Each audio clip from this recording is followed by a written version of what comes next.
Hi అండి, అందరికీ నమస్కారం. Welcome back to Reddy traditional kitchen. మరొక రెసిపీతో నేను మీ ముందరికి వచ్చేసానండి. అదేనండి, ప్రసాదాల స్పెషల్ అయినటువంటి శనగపప్పు పాయసం.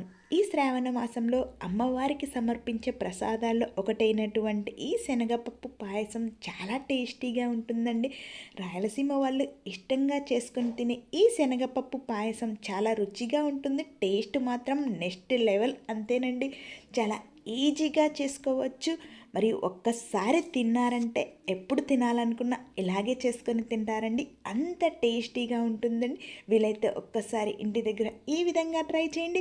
వీటి గురించి తెలుసుకోబోయే ముందు మీరు ఎవరైనా ఫస్ట్ టైం మన ఛానల్ చూస్తున్నట్లయితే ప్లీజ్ సబ్స్క్రైబ్ చేసుకోండి. వీడియో చివరి వరకు చూసి వీడియో మీకు నచ్చినట్లయితే లైక్ చేయండి, షేర్ చేయండి, కామెంట్ చేయండి. అలాగే మీ రిలేటివ్స్కు షేర్ చేయండి. లేట్ చేయకుండా వీడియోలోకి వెళ్ళిపోదాం.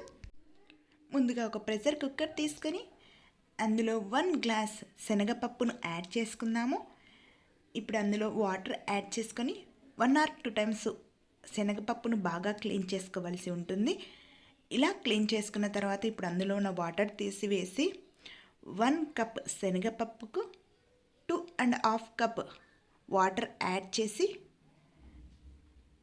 మూత పెట్టి వీటిని మీడియం ఫ్లేమ్లో పెట్టుకొని ఒక 4 విజిల్స్ వచ్చేంత వరకు కుక్ చేసుకోవలసి ఉంటుంది. ఇప్పుడు మనం ఏ గ్లాస్తో అయితే శనగపప్పు తీసుకున్నామో అదే గ్లాస్లో 1/2 కప్పు సగ్గుబియ్యంను తీసుకుందాము.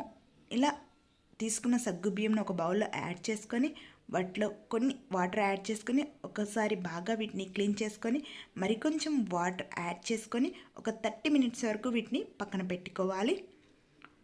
ఆఫ్టర్ 4 విజిల్స్ తర్వాత మూత ఓపెన్ చేసి చూస్తే మనకు శనగపప్పు అనేది ఈ విధంగా కుక్ అయి ఉంటుందండి.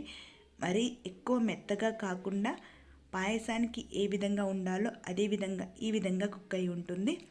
ఇలా కుక్ చేసుకున్న వాటిలో ఇప్పుడు మరొక గ్లాస్ వాటర్ యాడ్ చేసుకొని పక్కన పెట్టుకుందాము. ఇప్పుడు స్టవ్ పై ఒక బౌల్ పెట్టుకొని అందులో మనం ముందుగానే నానబెట్టి పెట్టుకున్న సగ్గు బియ్యంను యాడ్ చేసుకుందాము. ఇలా యాడ్ చేసుకున్న తర్వాత ఫ్లేమ్ అనేది మీడియం ఫ్లేమ్లో పెట్టుకొని సగ్గు బియ్యం అనేది ఒక 50% కుక్ అయ్యేలాగా ఈ విధంగా మనం కుక్ చేసుకోవలసి ఉంటుంది.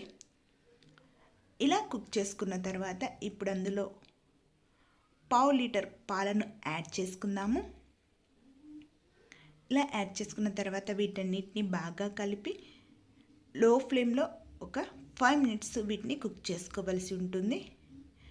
ఇలా చేసుకొని పక్కన పెట్టుకుందాము. ఇప్పుడు మనం ఏ గ్లాస్తో అయితే శనగపప్పు తీసుకున్నామో అదే గ్లాస్తో 1.5 గ్లాస్ బెల్లంను యాడ్ చేసుకుందాము. అలాగే 1 గ్లాస్ వాటర్ యాడ్ చేసుకొని బెల్లం అనేది కరిగేంత వరకు వీటిని మనం వెయిట్ చేసుకోవలసి ఉంటుంది. బెల్లం అనేది ఈ విధంగా కరిగిన తర్వాత ఇప్పుడు స్టవ్ ఆఫ్ చేసి పక్కన పెట్టుకుందాము. మనం ముందుగానే వాటర్ యాడ్ చేసి పెట్టుకున్న శనగపప్పును స్టవ్ పై పెట్టి ఈ విధంగా కుక్ చేసుకోవలసి ఉంటుంది. ఇలా కుక్ చేసుకుంటున్న టైంలో మనం కరిగించి పెట్టుకున్న బెల్లం వాటర్ను అందులో యాడ్ చేసుకుందాము. ఇలా యాడ్ చేసుకున్న తర్వాత వీటన్నిటిని ఒకసారి బాగా కలిపి మీడియం ఫ్లేమ్లో పెట్టుకొని ఒక 20 మినిట్స్ వరకు వీటిని కుక్ చేసుకోవలసి ఉంటుంది. బెల్లం అనేది శనగపప్పుకు బాగా పట్టేలాగా ఒక 20 మినిట్స్ వరకు కుక్ చేసుకోవాలండి. ఈ విధంగా కుక్ చేసుకున్న తర్వాత ఇప్పుడు అందులో మనం ముందుగానే ఉడికించి పెట్టుకున్న సగ్గు బియ్యం మిల్క్ను అందులో యాడ్ చేసుకుందాము. ఇలా యాడ్ చేసుకున్న తర్వాత వీటన్నిటిని ఒకసారి బాగా కలుపుకోవలసి ఉంటుంది. ఇలా కలుపుకొని మీడియం ఫ్లేమ్లో పెట్టుకొని ఒక 10 మినిట్స్ కుక్ చేసుకోవాలి. ఈలోపు ఒక ప్యాన్ పెట్టుకొని అందులో 2 టేబుల్ స్పూన్ నెయ్యి యాడ్ చేసుకొని అలాగే ఒక 15 క్యాష్యూస్ని కూడా యాడ్ చేసుకుందాము. యాడ్ చేసుకున్న తర్వాత వీటన్నిటిని ఒకసారి బాగా కలిపి ముందుగానే తరిగి పెట్టుకున్న పచ్చి కొబ్బరి ముక్కలను కూడా అందులో యాడ్ చేసుకొని వీటన్నిటిని మీడియం ఫ్లేమ్లో పెట్టుకొని లైట్ బ్రౌన్ కలర్ వచ్చేంత వరకు వీటిని వేయించుకోవాలి. ఈ విధంగా లైట్ బ్రౌన్ కలర్ వచ్చిన తర్వాత అందులోని కొన్ని కిస్మిస్ని కూడా యాడ్ చేసుకొని ఒక 1 మినిట్ వేయించుకొని వీటిని పక్కకు తీసుకుందాము. ఇలా తీసుకున్న వాటిని ఇప్పుడు కుక్ అవుతున్న పాయసంలో యాడ్ చేసుకుందాము.